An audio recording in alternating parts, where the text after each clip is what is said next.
Ay, bakbakan na naman mga Diego. Itong dalawang to kanina pa itong mga to oh, yakat sa sabayan natin to mga kamoto. Bakbakan to. Oh, buntutan lang natin.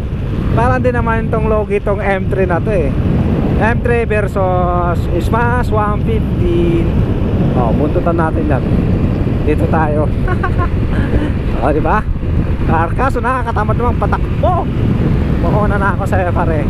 Mabagal ka masyado.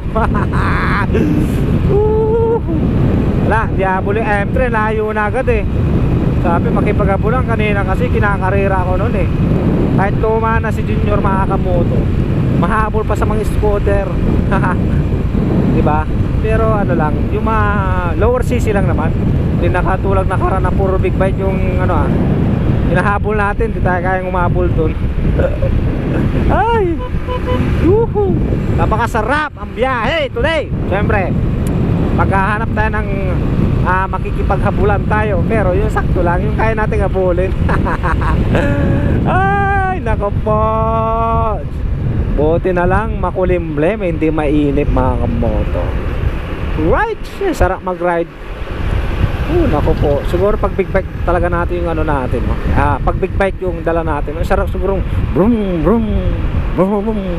Wow, sarap bumbahin nakakaingit yung ganun pag may pag may big bike sarap pakinggan kasi yung tunog mga kamoto. Parang nakakainggan yun na nakakaangas sa atin. Wow, tapos bumubomba pa ay yawa. Sarap pakinggan mga kamoto. Alam nyo ba, pag naka big bike ka, maangas kang tignan kahit pangit ka, gwagwapo ka pag big bike ang dinala mo. Diba? Maraming maraming pangit na naka big bike ka. Hindi ko nilalat na pag naka big bike puro gwapo Meron din talaga naka big bike na pangit joke lang mga kamoto. Yung mga lang tipong saktuan lang datingan. Kasi kung pangit ka na nga, tapos dala mo big bike, talagang gwagwapo ka dyan mga kamoto. Puging-pugi kang tignan sa mo sa motor mo. Siyempre big bike yung dala mo tapos 1000cc pa.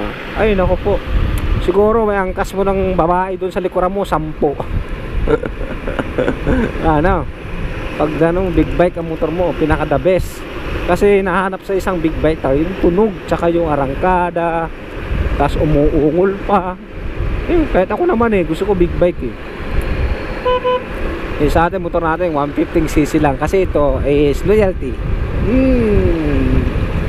Wala to, loyalty to motor natin, mabait to. Kaya ganito lang yung takbuhan, mababa lang takbuhan nito ng motor natin mga kamoto. Hindi katulad sa big bike na sobrang tulin.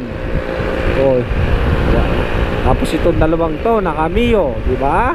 Yung mga tipong takbong pogi lang. Pero pag tumakbo naman, nagpa big bike kung tumakbo yan, pag sa traffic lang matulin din tong dalawang to Kaya nagbubusina si kuya. Bahala ka dyan. Nagbubusina ka dyan na parang big bike na lang yung gagawin mo. Siyempre para may LTO sa mga ingat-ingat dito sa C5, sa mga truck ba, daming LTO rito, parting Taguig, baka kamoto, mag-ingat kayo dito papasok na ang FP, Taguig na nga. Sa Shell yan, malapit sa Shell yan, may LTO. Naku po, mga LTO yan, umpisa na pag-uhuli sa mga motorista, diba? Pero balik tayo dun sa big bike. Kasi pag big bike, pugi ka, diba? Kaso may big bike ka nga, wala kang panggasolina, kung pagpipiliin sa akin, gusto ko na yung may big bike ka kaya wala panggasolina, basta nandun lang sa bahay nyo, titignan mo na lang. Kaya hindi mo ubus yung big bike, kaya titignan mo, diba? At least may big bike ka, diba? So yan. So napaano ako dun sa sa mga LTO parang nalaki na yung mata ko dun. Tingnan mo yung side mirror natin, ang baba.